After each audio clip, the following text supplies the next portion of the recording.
with the workshop, but I'm just going to assume that some folks have an understanding of black soldier fly, some have no clue what it is, and so I'm just going to cover kind of all the details just to make sure no one's left out. So the black soldier fly, this is obviously a photo of the fly. It kind of looks more like a wasp than a fly, really. They're about an inch and a quarter sometimes in size, and they fly very slowly. You can even pick them up sometimes. But I just like to start off obviously showing what the black soldier fly looks like. And like I mentioned earlier, this is our farm here that shows our different programs and projects. We have an incubator project, which is land access for farmers. We have a water quality stream restoration. We have a hiking trail that we hope to open up soon for folks to enjoy post-COVID. We have our education and workshop series. We also have a value-added kitchen on the property. So we're providing the kitchen to farmers to make value-added products like tomato sauce out of tomatoes, and a number of different value-added products are possible there. So and then just some photos of the farm. So those are some workshops in our education center there in the center. We have some of our greenhouse infrastructure, some of our cattle, some loadout facilities, some students learning how to use some equipment. We have our walk-in trailer, our main tractor, and infrastructure, all for the beginning farmer program.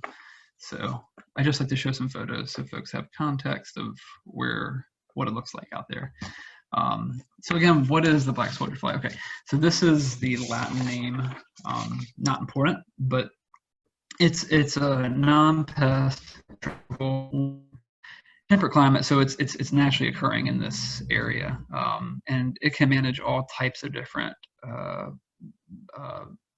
material, which we'll get into in a few. So it looks kind of like a fly, kind of like a wasp, like I said, but it is very different in a lot of ways, which we'll talk about, which are pretty neat ways. And so you may have seen these around and not known what it was because it just kind of looks like a wasp.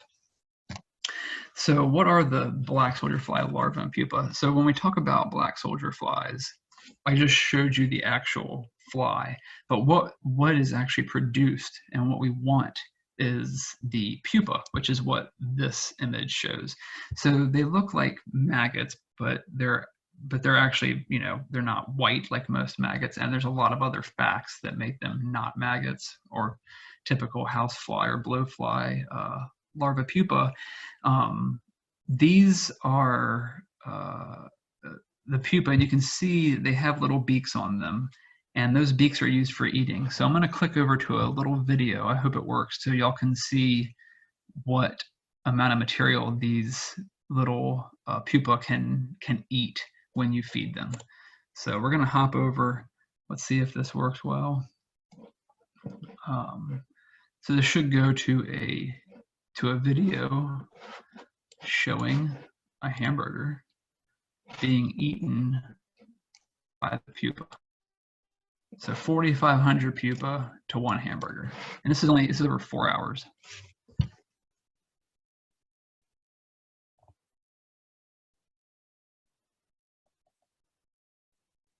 And so you can see this is obviously sped up the video. So over 4 hours, those little pupa and larvae have taken apart the hamburger, and they're just eating all the parts of it. And it's the same for anything you throw into a digester. So this is what we call a digester. And so that's what you're left with after 4 hours. And so what we're trying to say there, let me pull my PowerPoint back up. So what I was showing there is that these little pupa and larvae. Hang on. Let's try that again.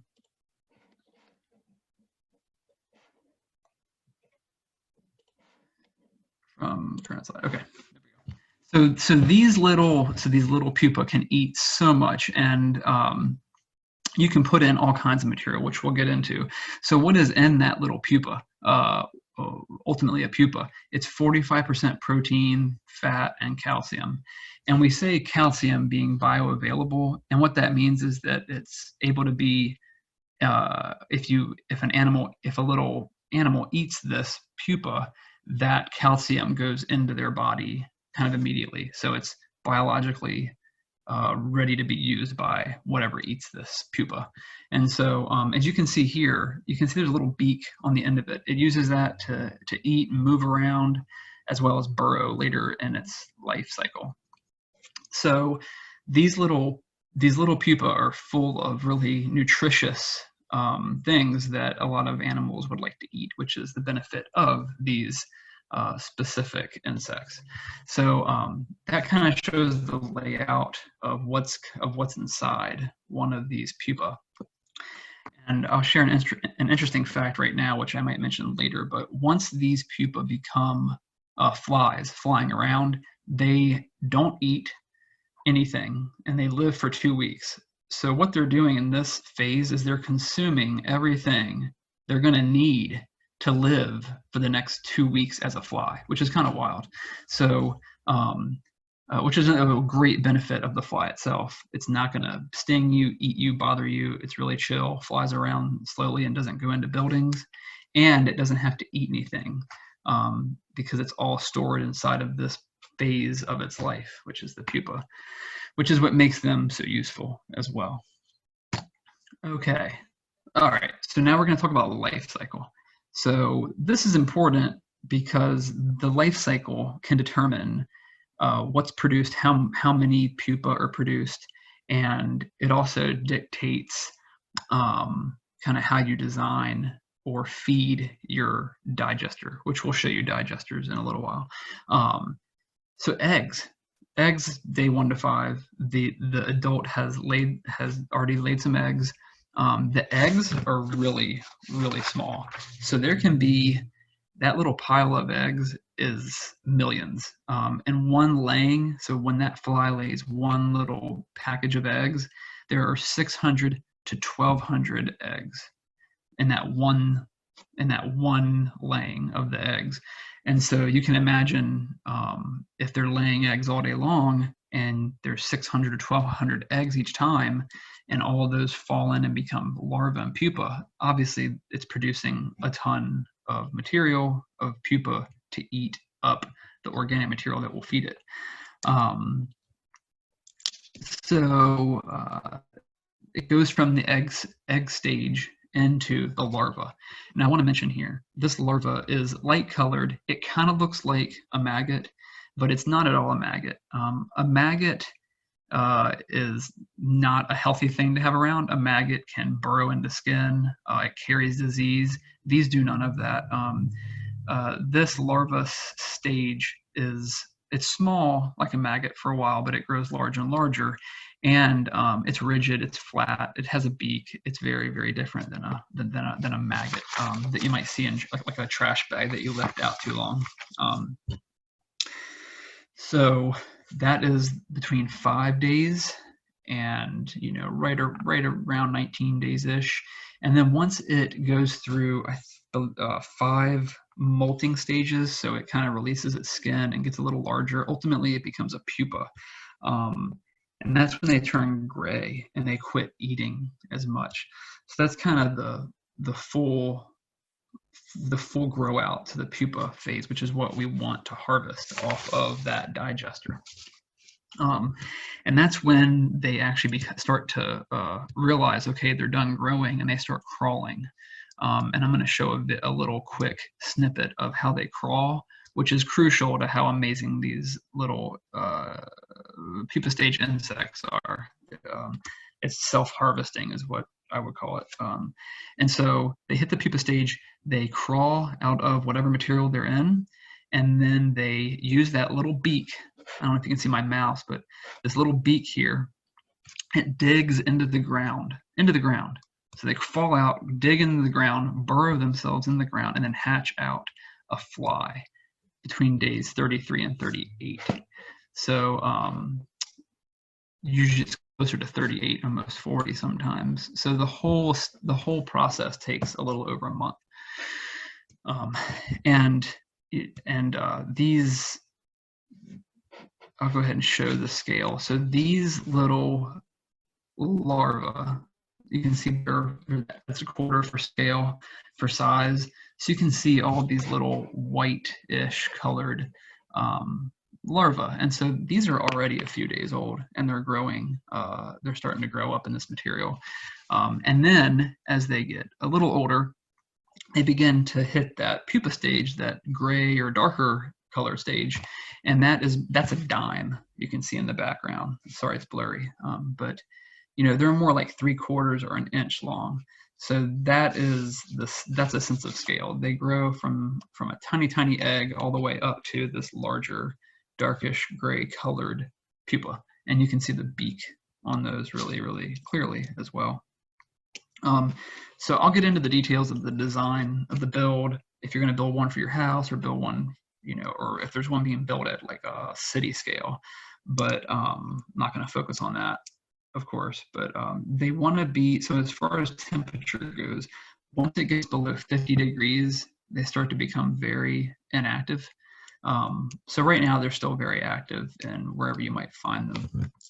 And what I didn't mention was if you walk out and see things like this in a pile of compost or in manure or something like that, if you look for these darker ones, you'll know that they're black soldier flies versus some other type of fly.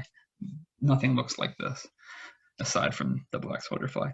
So yeah, so that's a sense of scale. Now, to show what they will eat, black soldier fly love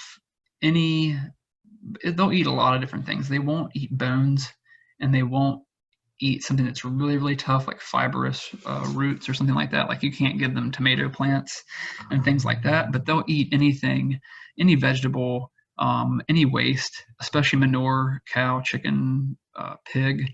They'll eat all of that, even human. Like I said at the beginning, I was in the outhouse, and they were just consuming everything that was being put into that outhouse,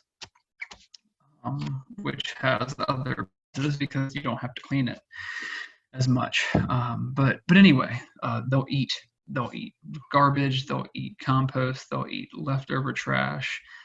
People throw roadkill in their black soldier fly digesters. They'll just consume all of that kind of stuff. And so you rarely need to clean a digester just because it's eating so much of what you put in. Yeah, so vegetables, manure. So this is a presentation slide that I made for UNCA, and what it's showing is just the scale of what they can eat. So those are each 100-pound weights, so 2,000 pounds of material. So if you put 2,000 pounds, a ton of vegetable waste from restaurants or from wherever, into a digester with 1.7 million pupa, which isn't that much really when you think about how many they're laying.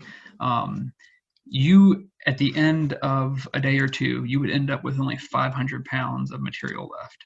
So they can consume up to 80% of the weight of material that you put in there, which is just amazing and staggering. So even if it was 100 pounds you put in of vegetables waste into your digester, you would be left with maybe 20 pounds at the end of the day or two. So we've seen we can put 80 pounds into our digester, and they can eat that in a day and a half or so at their peak production, which means it's warm out, it's not cold yet, and we're feeding them consistently. So that's amazing to go from 2,000 pounds down to 500. So this is important just from a waste perspective in terms of society. We can reduce waste and produce a product, which we'll talk about. What do we use these pupa for? I mean, why are they so great? Why are they so important? So we'll talk about that in just a minute. But some folks have even seen that they can reduce the material by 90% sometimes, depending on what material is actually put in there. And so in terms of how quickly they grow, in terms of size, so these these little pupa start out microscopic really as an egg, and then they grow to over an inch long. So if we were to equate that to a baby human, right? That's the baby at the top. So that's a baby. You could say that's the equivalent of one of the little eggs being laid. If it were a human child, it would grow to the size of a humpback whale. So that's the percent scale that a black soldier fly pupa can grow to. So they just grow exponentially. They consume exponentially, and the scale is just amazing how quickly they can grow. So if anyone doesn't understand that, if you were to compare the rate of growth from a black soldier fly to a human, that's how much larger the human would become if it was at the same scale. So a humpback whale from a baby is quite large. So again, they're consuming so much waste to be able to convert that from how small they are to how large they become. Okay, so let's see. So what's next? In addition to that, we want to talk about the uses. So I've seen them used in many different ways.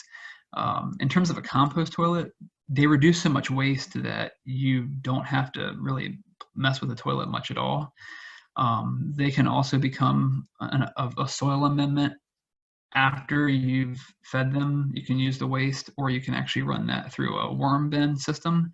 Of course, worms are very finicky and they take a long time to turn the material into soil. If anyone's worked with worm systems before, it takes quite a bit of time. So using it immediately after, it's not as rich as it would be straight as an amendment after the black soldier flies have done their work in there.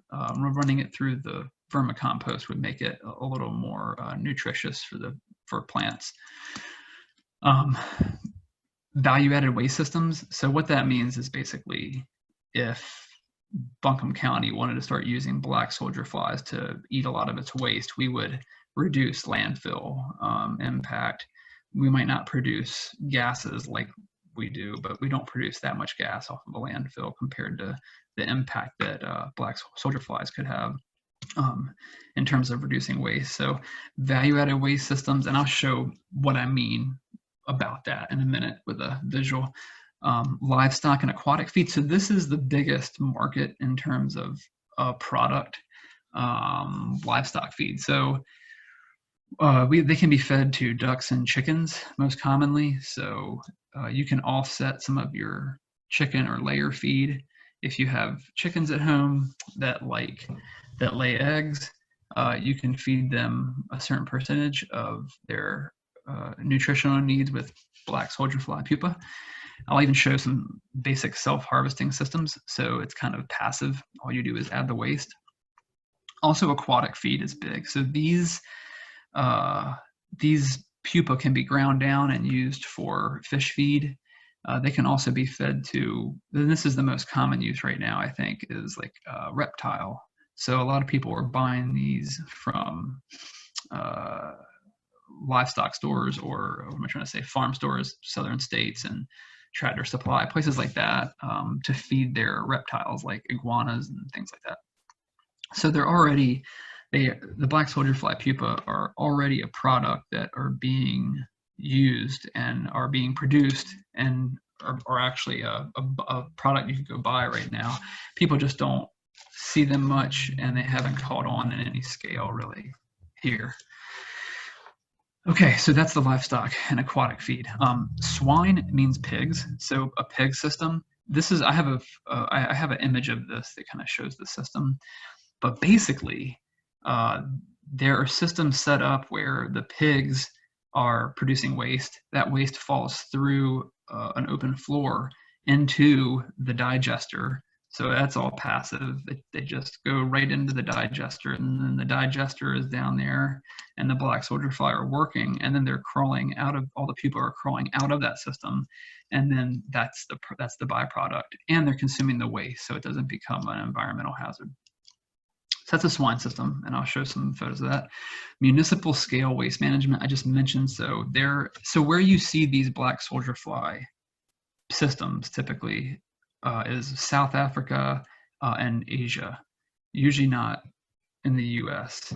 So, and that's on a large scale. So instead of it being your backyard with a tub set up, and I'll show photos of this as well, it's very sterile and organized, and there's a place for making eggs, and then there's a place for feeding them, and then there's a place for harvesting. So it's all very organized and commercial. And I'll show a photo of that as well. So I mentioned biodiesel. Biodiesel, people have made biodiesel from black soldier fly pupa. As I mentioned before, a lot of their body is protein and fat. And so actually down at Clemson University years ago, they were producing biodiesel from black soldier fly. So that takes a lot of black soldier fly to produce biodiesel. But when you think about it's not a closed loop, of course, but when you think about the system, we can manage waste and produce fuel. We can manage waste and produce feed or more food.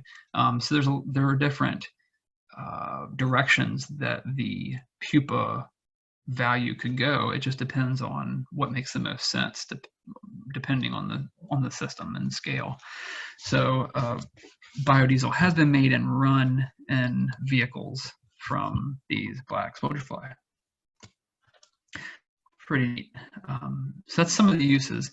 Some of the facts, and this is just important, I could say this, but just to read it helps. Reducing nitrogen in manure by 62%. So if you're growing food, you want high nitrogen for your plants. Of course, when manure is produced, the nitrogen is so high that you can burn plants if you just used straight manure without it breaking down some. So just running the waste manure from animals through one of these systems, you reduce all that nitrogen down, and they consume it, which makes it less environmentally toxic as well.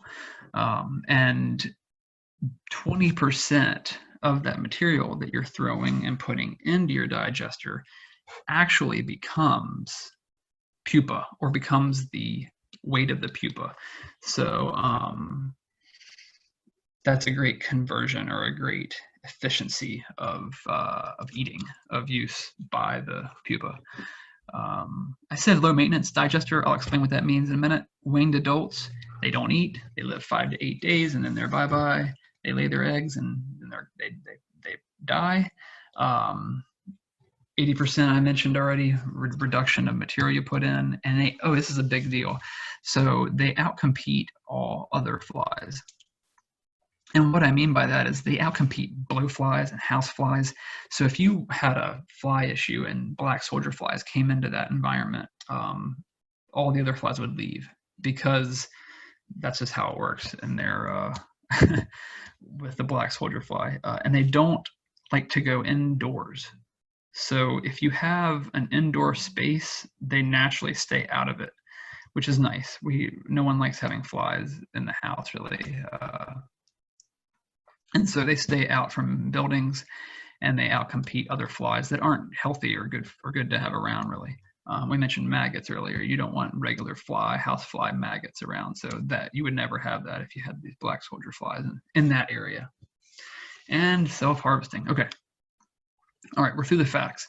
So I want to go right into the details of how these things operate. So if you can see this video, all in the area to the left of the screen, you see this is the black soldier fly digester where they're eating.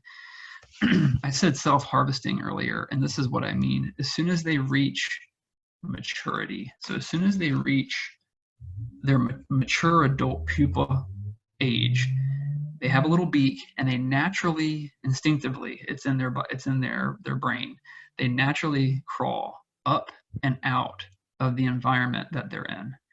And what this is one of the biggest attributes of these little pupa, because if they crawl up and out naturally, they will self-harvest like this. So basically, this person just put a tube lying down inside the digester. They then just ripped a styrofoam cup and put this little pipe on the edge, and those little pupa just want to crawl up and out to get out, because what they're trying to do is crawl up, out, fall onto the ground, bury themselves, and then become a fly. They're just completing their natural cycle. They just want to reproduce. So why that's important is that it's passive. You don't have to go out and pick them up or pull them out or sift the material or anything. You just put in some form of a ramp and they will crawl up. They will harvest. You can come by, pick the cup up, and there's your feed already in a cup. And so I'll show our digesters. We could harvest around 2.5 quarts a day at full production off of our digesters, which aren't massive scale, but they're farms. They're small farm scale. So there you have it. That is the pupa crawling and falling. And so we can also make auto feeders because of this as well. All right, that's enough. That's enough of that. But it's just a huge part of what they do. So as I mentioned a minute ago, let's just say you see this. This is actually a gutter. This is a gutter, and it's sitting in the vat of black soldier fly, which are inside of this tank. So this is just your basic tank that you could buy somewhere used off Craigslist or something.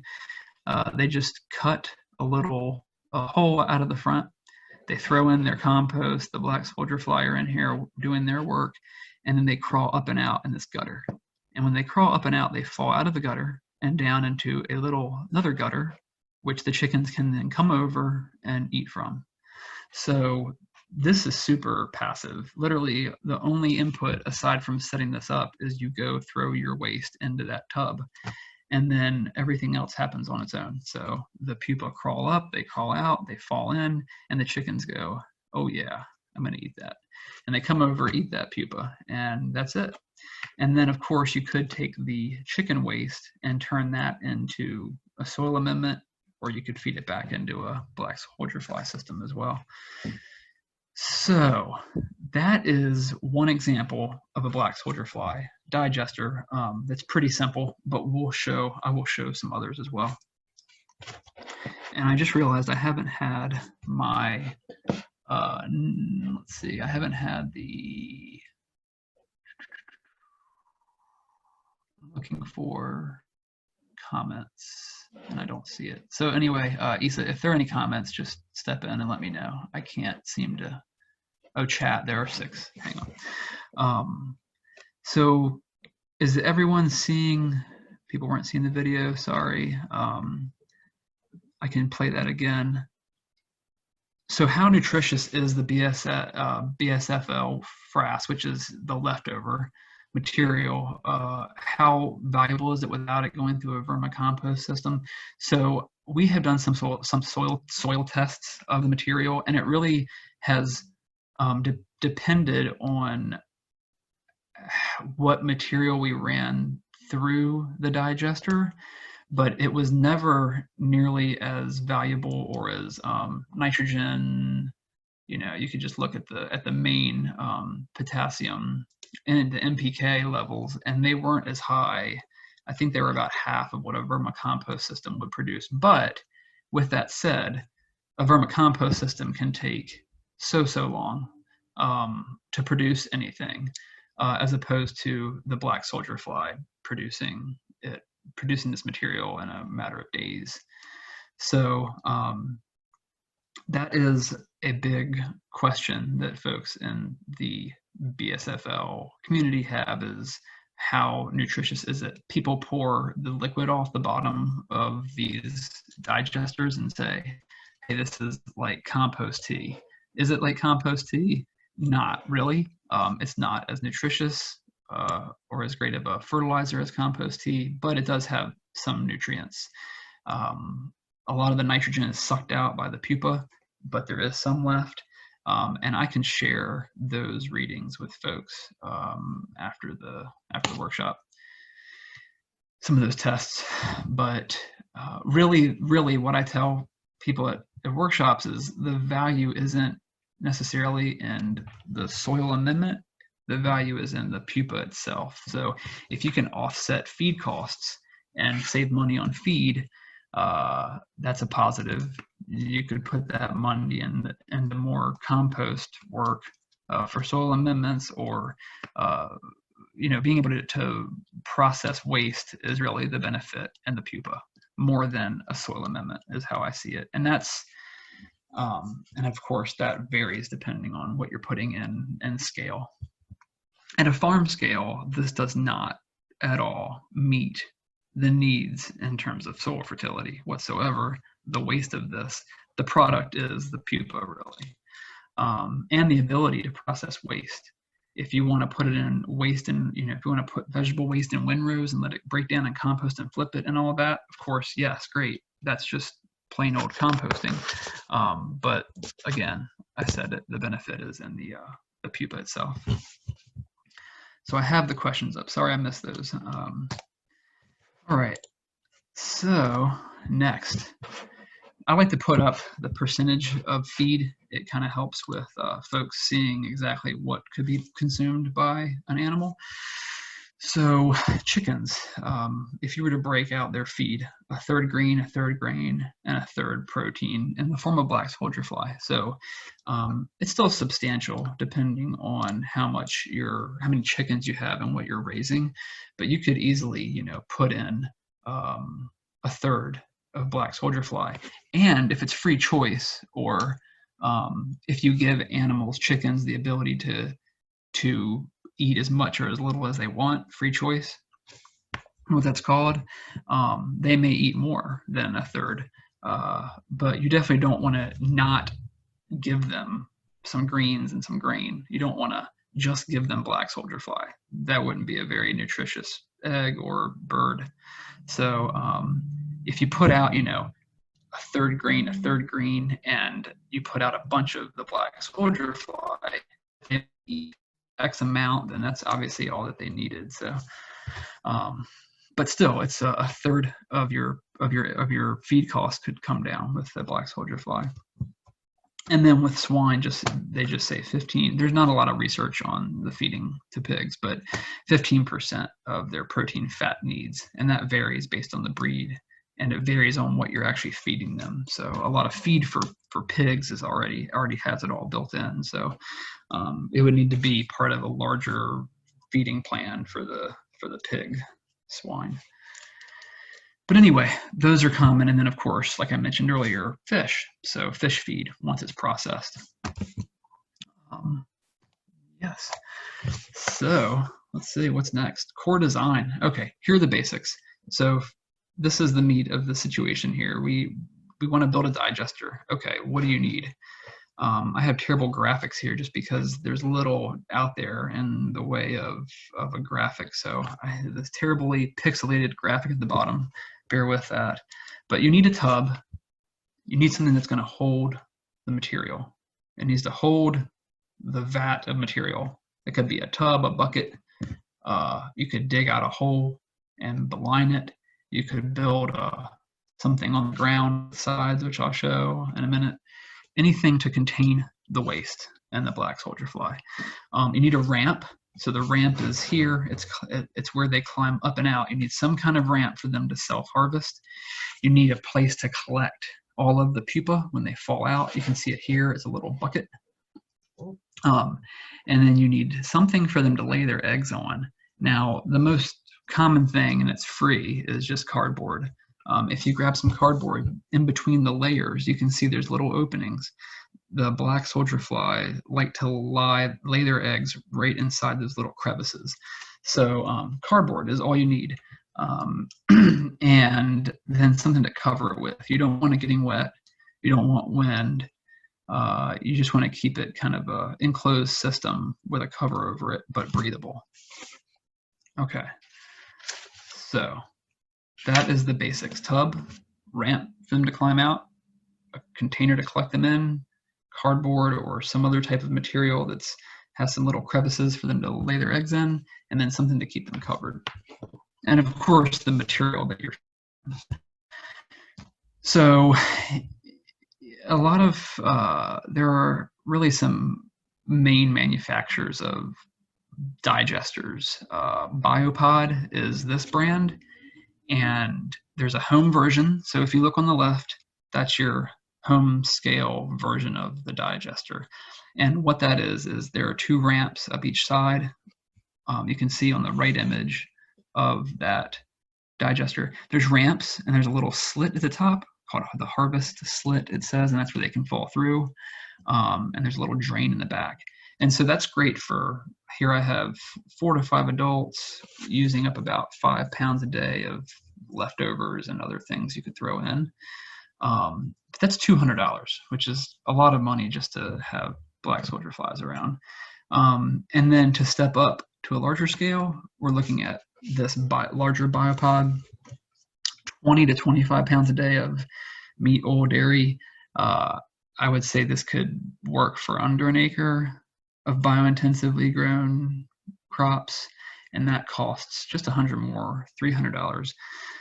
As you can see on the one on the right, there's a little, the ramp is built into the sides. So you can see there's a little tube in the front, and that ledge is where they crawl up and fall through that tube. So that is manufactured. Like I said, this is something that you would buy and set up somewhere in your home. You could actually put the biopod in the house somewhere, like on a porch, the one on the left, but the one on the right is quite large, so you would probably just want that outside somewhere. Okay, let me see here. So then we go into the more do-it-yourself with a small scale. So this is, we're guessing these are somewhat guesses, 8 pounds a day, up to 8 pounds a day. Great for like a backyard, small garden. I guess $25 was spent on this. You can pick up a new or an older little tub tote at the store, and then these are just PVC pipes. So you can see, to create the ramp, someone just cut these pipes at an angle. So in that left image, you can see here, cardboard is just taped to the side so the eggs can be laid there. Then once the eggs hatch, they fall off of the cardboard into the vat of material where you see the 2 bananas. And then the pipes are open, so when the pupa get old enough, they can crawl up the pipe, and then they'll crawl up and fall into this bucket out here. And so you can put the lid on with a little gap, and they'll crawl up and out and into this bucket to self-harvest. All right, and then let's check the chat. Okay, and then if you want to go a little larger scale, this is a wooden do-it-yourself. So the difference here, the vat is in the middle. There are 2 ramps up each side, and there's a pipe that goes from the ramp down into a bucket. So this is a little larger. I'm guessing $85, $90 to build this probably. Or if you just had extra wood, a lot less. So you could build this and process, 20 pounds, which is quite a bit. But if you're, gardening quite, if you have like a decent sized garden, you might still produce 15, 20 pounds of waste a day. Just depends on the time of year, of course. And then also all the house scraps and possibly manure. So that's another scale, a little more money, a little larger. And then this is the digester that we built. This is back in 2015, this photo. So this is us building out the digesters at the farm. So what these are, we had some IBC, they're called IBC totes, but anyway, they're totes that are used commercially to carry liquid for different businesses. And you can find them sometimes on Craigslist or different places for sale. They're sold new as well, but we were donated these luckily, and that was great. And so we basically cut the big tank in half and then opened it up. So those 2 sides were all 1 tank originally. So we cut it in half and then put them out and began feeding them. So how we have it set up currently is there's a piece of vinyl siding I had, the bottom right hand picture. This is a piece of vinyl siding and a piece of wood and a bucket. And basically they just a place for them to crawl up and into this tub, into this bucket when they're ready. And so we can put around 80 pounds per day through these digesters. And that, the max area that we've grown and filled these with material that can actually be eaten was about an acre and a half. And so it handled that amount, both of them together, not putting in too much dry material, putting in actual vegetable waste, and they could process a ton. And that is a 330-gallon tank split in half, so it's around 150 gallons each side when it's being used fully. So yeah, so that's an example of a small farm scale digester. So this is actually down at Clemson's farm in South Carolina. So this is one that's been built right on the ground. You can see it's just plywood sides. They put a green hat, like they put some plastic over the top that they could roll up. Of course, it's Clemson, so they have access to all these things. But you can roll that up and feed this huge digester right on the ground. There's a ramp at the front where they can crawl up and out. So it has all those parts to it to be able to function. And yeah, $250 probably and all the materials. Now, to talk about scale, the scale can be smaller. So back here, we saw that you can use this little tub. So we could even use something smaller. It could even be something like a 1 gallon milk jug cut and opened up with some type of little ramp in there. So anything that you can create that has all of these principles should work. Of course, we're talking about large scale when we get down to something like this. Okay, so this is still a farm though. This is still a pretty small farm. It's not a house, it's a small farm, 5+ acres. But what happens when we move into a much larger scale? That's a close-up, sorry, of the ramp and bucket. So when we move from this scale, we go into this commercial scale. So this is an example of, this is the phase of the flies. They're inside of these netted containers. And what they're doing is they are basically growing out eggs in here to then process through waste. So this is the commercial level scale. And this is another example here. So you can see all of these tents that are set up.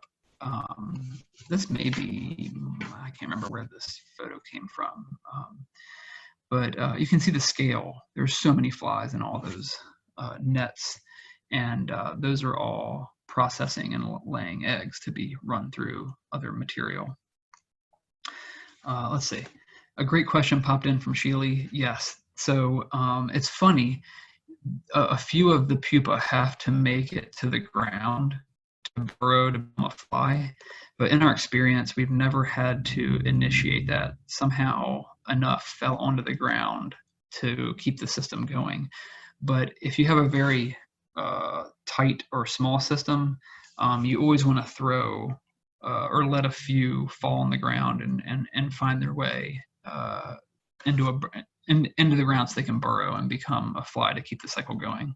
Sorry, it's a really good question I didn't mention. So what we have found is through our system, somehow a few always crawl up the sides and get out, and we just constantly have too many flies really flying around. If you're at home, make sure I would say if you were going to say how many, if you're harvesting, let's just say you're harvesting a regular house, like a water glass or cup, I'd say just a quarter of that little cup. So I'd say like a quarter cup of pupa a week on the ground would be more than enough to keep the system going. But only 1% to 2% is what I've read has to make it to the ground to burrow and become a fly. So again, this is commercial scale. Look at, this is super organized. This is just a quick tent they set up. they have waste going into these trays. The trays are full of the black soldier fly pupa. Behind this gentleman here, it looks like these are all trays of the younger larva growing out, and they'll get transferred into here at some point, and they keep the net around it just to keep everything in. But super clean and organized and very methodical. And these are businesses. So this is to produce the product of the dried black soldier fly pupa, basically. Now, another byproduct is that, and this is what I mentioned earlier. I threw this image in because I found it in some of my older work. So this is a really rudimentary image showing how a large feed, large pig operation would work. So the pig is in the top left. That pig is eating the food. It's then pooping manure and urine down into this basin. So that big arrow pointing down into the basin that is a black soldier fly digester, massive concrete poured. And all those larvae and pupa are eating the waste, crawling up and falling into a bucket. And then the excess liquid is drained into another treatment. But all of that self-harvesting crawl off is creating a product, and it's reducing all of that waste. So this is a big deal in North Carolina just because of our history with pollution, with pig farms and pollution. This could be a massive change from those old systems. And this research was being done in 2003 by NC State. And there was millions of dollars involved, but I don't think any of these producers adopted this system, because it takes a little more work, obviously, than just pumping it into a pool or a pond. But anyway, I just wanted to show that. So this is super organized, producing a product, and that product looks a lot like this. So this is an example of the culinary coop soldier worms. So this says premium treat for chickens, rich in protein, omega-3s, calcium. So the calcium is big because it contributes to the egg. The calcium helps the egg shell be stronger. Traditionally, you would feed oyster shells or some other type of high calcium material to chickens to make their eggs strong. So anyway, this is just an example, and there is a person in town here who is producing these and selling them at scale. They're being sold through Southern States, the ag business here in town. So these are whole dried black soldier fly. It says larva, but technically they're pupa. Larva is the younger stage, but those I think are pupa. So there is a product that you can create as well. And so I think that more or less covers the details. Again, if it's an average temperature below 50, most activity in the digester slows down or stops. Some of them will overwinter. So if you just cover your digester up and then start feeding it when it's above 50 average in the spring, they will just come back to life. I've read somewhere that some of them kind of hibernate, and then others just show back up from the area wherever they overwintered. And the more modern systems that we would want to start seeing would be people putting up hoop houses to keep them producing through the winter. It's a compost system, so they produce a lot of heat. So if there's a highly insulated environment and they're still being fed regularly, they can produce. So as long as the food and heat is there, they will produce through the winter. And so that would be a goal, is to keep a year-round production going on with maybe methane gas heating and plastic structures. So, and then ultimately, yeah, we'll run it through a worm system to produce a little more soil fertility. Sorry about that. And that. Oh, okay, sorry. This is my last slide. So to start your colony, what do you do? Well, you need cardboard, like I said, for the eggs to be laid in. I've heard one of the best things to use is wet cat food or dog food. So if you get a little cup and put some wet cat food in there and put it outside, there's a really good chance, just make sure it doesn't sit in the rain, it'll flood. But on a porch covered somewhere, a lot of times you will end up with some eggs in there within a week or two, if you don't already have them in some other garden or compost area.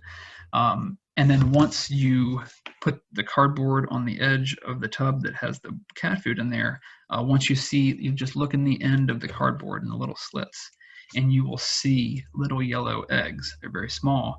Once you see those eggs, put that cardboard into the actual digester where you want them to live. And then once those eggs drop down and hatch, you'll see those little larvae starting to move around. And that's when you know you've successfully started your own colony. And as I said, they show up in a lot of places. They're naturally occurring here. So you may already have them, or someone you know may have them. So you could ask around and find out who may already have one of these black soldier fly situations going on. One question that just came up is the smell. So how would you say the smell compares to other systems? Does it attract bears? And so in our experience with the digester, because these black soldier fly are eating so quickly, I mean, they eat. You saw the video, or some of you saw it. I'll play it again. I'll try and play it again in a minute. You saw them eat that hamburger. There's videos of fish. There's videos of all these different things that are put into the digester, and they just eat it so quickly. So what I found is there is not much smell whatsoever that comes off of the black soldier fly compost digester. In fact, I reach my hand. Sometimes it can become anaerobic deep down, but that's kind of sealed off below everything else that you're feeding it. So I have only smelled a little bit of smell if I walk up and dig deep and pull my hand out and smell it. But otherwise, usually there's very little smell at all that comes off of these digesters. And so with that said, we don't have anything protecting our digester on the farm from an animal coming in, aside from a small fence that's about 4 or 5 feet tall. So it's in an open area. There's just a fence surrounding that entire area, a standard size fence. So what I'm saying is I don't think you'll have that much trouble with bear. We do for the apiary, for the beehives, we do put an electric fence up around it just because it's more exposed. It's in a more isolated area. So if you're in a very isolated area and you're really concerned, you can always put up, if you have the resources, you could put up a little hot electrified fence around the compost area if you had to. All right, so if they're really eating, so here's another question. Let me just make sure I'm on my last page here. Yes. So any more questions y'all have, they can roll in. And Isa, if you need to jump in, go for it. But I'm going to answer this last question that's already up here. If they're eating manure or something else that has the tendency to harbor pathogens, is there any worry about feeding them to livestock? Sometimes they do reduce E. coli and other manure digestion. So yes, from all of my research and from actually feeding them to, I have fed them to chickens on other farms, and they've been fed to ducks on our farm. I have seen no issues with pathogens transferring through the environment into the pupa and then it being ingested by the animal. I've never seen anything directly come of that in terms of sickness or illness. And so I feel pretty confident feeding it to chickens and anything else that will eat it. And it's very hot in that environment as well, and they're very sealed up. So unlike a chicken, unlike a regular housefly or blowfly maggot, if you grabbed one of these little pupa, you couldn't even squeeze it hardly. Like, it doesn't just squish. These things are so tough. And so they have an actual exterior skin to them. And so what I'm trying to say is, in my experience, they just seem like a very clean uh, product once they come out, because they're crawling up and out of the vat. They're not actually in it when you harvest them. So you're not touching anything. And if you have a self-harvest, you don't touch anything at all, because they would self-harvest. You could just pick up that cup and dump it in the feed area.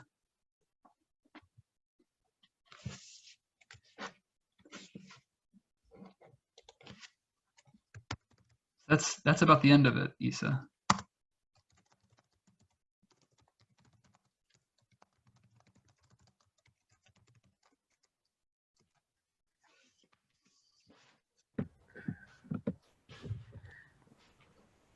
Let's see. How do I get back to the...